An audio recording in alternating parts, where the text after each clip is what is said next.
Fa'inna rifqa ma kana fi syai'in illa zana. Di akhir daripada penjelasan perjumpaan kita sebelumnya menjelaskan tentang wa'alam anna rifqa wal lutuf wa mujanabatil ghilwa wal 'unuf aslun kabir fi qabulil haqq wal inqiyad lahu. Wa'alam anna rifqa, ketahuilah bahwa kelembutan, ya, rifqa lemah lembut, ya, lutuf, ya, kelembutan, wa mujanabatil ghilwa, menjauhi dari marah, ya, di dalam menasihati, dalam amar ma'ruf, dalam mengajak orang dalam kebaikan. Aslun kabir, asal yang sangat besar, fi qabulil haqq, di dalam penerimaan kebenaran.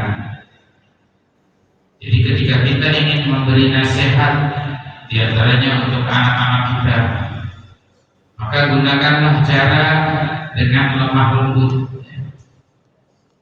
Tidak akan ada manfaatnya, yang akan sia-sia nasihat. Sebagus apapun nasihatnya, namun digunakan cara yang kasar, cara yang galak atau cara yang marah-marah, ghilwa, ya, kita menjauhi ghilwa, ya. Maka kita perlu dengan lemah lembut, sebab kelembutan itu punya penerimaan di sisi orang-orang. Ya, nasihat yang lemah lembut, pemberitahuan yang lemah lembut, peringatan yang lemah lembut, amar ma'ruf yang lemah lembut, dan lain sebagainya, maka apa? Maka itu akan menjadi aslun kabir, asal yang besar, ya, manfaat yang besar, fi qabulil haqq, di dalam penerimaan kebenaran, wal inqiyad lahu, ya, mengikatkan seseorang dengan kebaikan. Jadi kalau kita memberi nasihat baik, maka gunakan dengan lembut. Makanya di sini Imam Haddad mengingatkan, fa'alika bidzalika, maka seharusnya kamu bidzalika, dengan lemah lembut itu, ma'aman amartahu,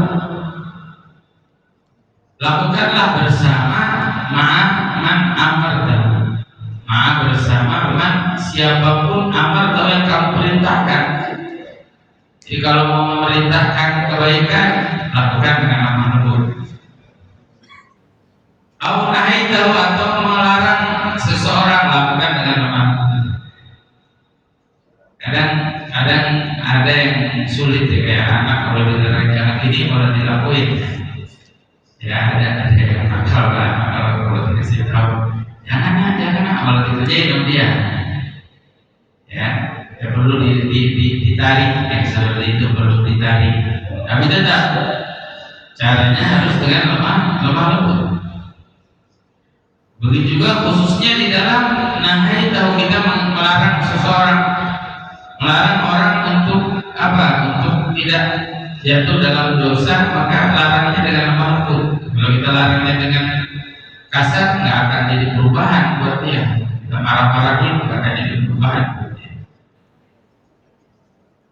Makanya sering kita ingatkan, kalau kita mau nasihatin anak, bawa dulu ke rumah. Jangan depan temannya, jangan marahin depan temannya. Au nasahtahu minal muslimin, atau kamu memberi nasihat kepada minal muslimin, salah seorang dari orang muslim, dan nasihatin saudara kita, harus dengan amal. Nasihat itu akan sampai, nasihat itu akan manfaat kalau kita menyampaikannya dengan amal. Wa ahsin siyasah, nah ini perlu.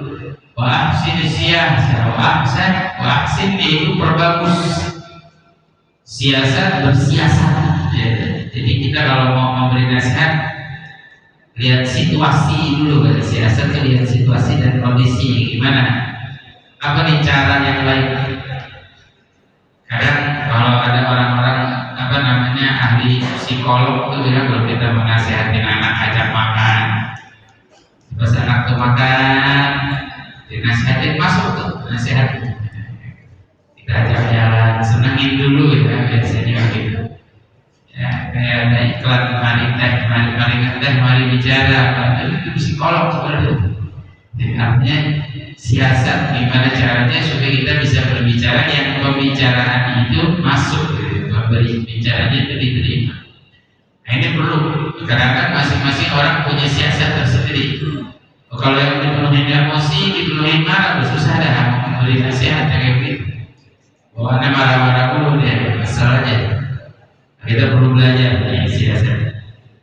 Ahsin siasat, bagus kita punya siasat. Fidzalika, di dalam memberi nasihat ya dalam hal tersebut. Terus musawakallamu khalian, dan berbicara kepadanya khalian. Khalian itu berdoa gitu. Khalian di tempat yang sepi, tempat khalwat, tempat yang maksudnya nggak ada orang-orang lain. Sebab ketika kita menasihati orang di tempat lain, orang yang lain mendengarkannya, ini akan mengakibatkan si anak ini, misalkan contoh kita nasihatin anaknya, anak kita nih ngambil duit kita misalkan berapa, 5.000 misalkan di bawah, kita tahu nih anak kita ngambil, dia jajan. Maka ketika kita mau menegurnya, mau menasihatinya, ajak dulu ke rumah dulu. Udah berduaan dah di kamar, baru nasihatin. Bahkan jangan di hadapan saudaranya, bukan temannya, jadi saudara. Supaya nasihat itu masuk. Ada banyak ustaz-ustaz, guru-guru, kalau saya masih ingat dulu di pondok, kalau kita punya salah, dinasihatin ini ke kantor, saya panggil pulang ke kantor. Yang ngelakuin kesalahan tuh. Telat sholat, ke kantor. Ngomong gak bahasa Arab, ke kantor. Ya, bicara gak bahasa Arab, naik ke kantor. Berdua coba lihat itu. Gak di hadapan teman-teman yang lain. Sebab ketika orang dinasihatin di hadapan yang lain secara personal ya, maaf kita bicara personal, satu-satu. Beda kalau kita memberi pengajian kan umum, satu berbicara semua mendengarkan. Tapi kalau nasihat kan tudingan ke satu orang ya, ulang, dia kamu berbuat ini, kamu berbuat ini. Nah ini nggak bisa di hadapan orang banyak. Kalian mukhalnya kan. Jadi kalau kita mau menasihatin, menegurnya, kayak sekarang di media sosial, maaf kadang kita suka lihat ada orang naruh gambar salah atau naruh video salah. Gimana caranya kita mau menegurnya? Japri, yang di komentar. Japri itu kita kirim pesan, maaf nih, ini video yang ini salah nih, ya, foto yang ini salah. Bukan kita nulis komentar, itu kita nulis komentar. Akhirnya jadi seakan-akan kita membenarkannya, mereka juga merasanya kita mempermalukannya gitu. Jadi bahasanya apa ya? Memperbaiki tapi tidak mempermalukan, memperbaiki tapi tidak merendahkan. Ada nasihat lagi aja ya. Ini yang tidak perlu, apalagi di zaman sekarang, di zaman bermedia sosial, orang banyak senang apa aja tangannya gatel, pengen komentarin orang, pengen benerin orang. Banyak sekarang kalau imam bacaannya salah, maka sunnah yang tegur yang di belakangnya satu orang. Imamnya bacaannya salah, bacaannya lupa ayat, yang ingetin siapa? Yang satu orang di belakangnya. Ya. Kalau zaman kita sekarang enggak, imam salah semasjid yang tegur. Imamnya salah satu orang semasjid, semua pengen tegur. Semuanya pengen ngebenerin, semuanya pengen ingetin. Jadi kekacauan yang terjadi. Makanya dianjurkan kayak kita sholat yang di belakang imam, yang ahli, yang paham, yang ahli bacaan Quran. Jadi ketika imamnya salah, maka satu orang yang mengingatkan. Ada ini gambarannya aja ya, gambarannya dalam kehidupan kita. Walayin, nah itu bukan lam ya, layin, kurang ya-nya. Walayin lahu janiban. Lain itu berlemah lembut. Janiban artinya sikap, sifat ya, kita bersikap lemah lembut. Wahfid lahu janahan, dan buka pintu kita, wakhfid lahu, luaskan janaan. Janaan itu seperti membuka sayap kita, merangkul. Sama kayak perintah Allah Subhanahu wa taala buat orang tua kita. Ya, wala taqul lahum ufin la tanahuma. Qul lahum qawlan karima wakhfid. Dan wakhfid lahum janah dhulli min al-hayy. Ya, buka luasin dada kita. Kalau orang tua tuh biar apa ya? Dengan kita merangkul, bukannya memusuhi, jangan. Jadi kita kalau mau memberi nasihat, apa tujuan kita? Kita rangkul saudara kita. Sedih kita dia berbuat salah ya. Ya. Perlu wakhfid lahu janah. Ya. Perlu kita punya sikap di dalam diri kita. Kita ketika menegur, menasihati, bukan karena kita ngerasa diri kita lebih benar, bukan karena ngerasa diri kita lebih baik, enggak, tapi karena kasih sayang kita. Wakhfid lahu janah. Kita mau merangkul. Ya, kayak sayap kita dalam merangkul orang, dalam mengajak orang. Ayo, di zaman kita sekarang kita perlu ketika kita mengingatkan, menasehati, maka kita perlu untuk merangkul. Wakhfid lahu janah. Ya, fa inna rifqa, maka sesungguhnya lemah lembut, rifqa kelembutan, makana apabila kana dijadikan fi syai'in di dalam sesuatu, illa zanah kecuali zanahu akan memperbagusnya. Jadi kelembutan kalau kita gunain buat segala sesuatu pasti bagus. Gak ada yang namanya lembut tuh jelek, gak ada. Ente mah apa lembek banget, enggak. Yang lembut itu yang bagus. Jangan bilang lembek ya. Justru yang lembut itulah kalau kita lakuin kepada sesuatu pasti bagus. Dalam menasihat, dalam mengingatkan, mengajar, berdakwah, itu yang lembut-lembut yang bagus. Kalau yang lembut-lembut banyak diterima ya, yang lemah lembut banyak diterima. Namun sebaliknya, wala naza'a min syai'in, wala naza', dan tidaklah kelembutan itu naza' diambil, diangkat. Orang nggak mau pakai kelembutan. Saya emang nggak lembut, saya mesti keras. Min syai'in, dari segala sesuatu, illa syana, kecuali akan memperburuknya. Jadi zain sama syai' itu beda katanya. Zana bagus, zainal bagus, syainal itu yang buruk. Pakai syah, syain itu syana, syana itu buruk. Lawan kata zain, lawan kata zana. Jadi kalau orang nggak mau pakai cara lemah lembut, justru itu yang akan memperburuk. Orang kalau udah nggak gunain lagi kelembutan, udah hancur. Dalam rumah tangga nggak pakai kelembutan, hancur. Dalam berkeluarga nggak pakai kelembutan, hancur. Dalam apa? Bertetangga nggak pakai kelembutan, rusak. Dalam bermasyarakat nggak pakai kelembutan, hancur. Jadi Imam Haddad itu berpesan sama kita biar kita jadi orang yang berlemah lembut sama orang. Khususnya kita memberi nasihat, mengingatkan, mengajak. Sebab kelembutan itu kalau digunakan buat hal yang segala sesuatu dipakai, kalau kelembutannya dipakai maka akan memperindahnya. Kalau kelembutan itu nggak ada, diambil, naza', ya wala naza' min syai'in illa syana, maka akan memperburuk. Kama qala alaihi salatu wassalam, sebagaimana dikatakan oleh Nabi Muhammad sallallahu alaihi wasallam. Wa kama qala Allah Ta'ala li rasulih, dan sebagaimana dan sebagaimana Allah berfirman Ta'ala, yang hakiki, li rasulihi, kepada rasulnya. Allah menyampaikan kepada Nabi Muhammad SAW, fa bima rahmatin minallahi linta lahum, fa bima, maka dengan sesuatu rahmatin minallah, rahmat dari Allah Subhanahu wa taala, linta lahum, engkau berlemah lembut kepada mereka.